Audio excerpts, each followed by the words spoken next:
ఆత్మదేహములు ప్రభు సేవకే ఇక జీవించుట మన కొరకే.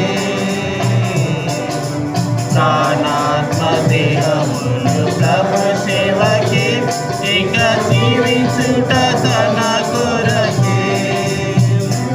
అని నిశ్చయించుచు అందు నిలచి ఉండి ప్రభు దినమందు ఆశించుము.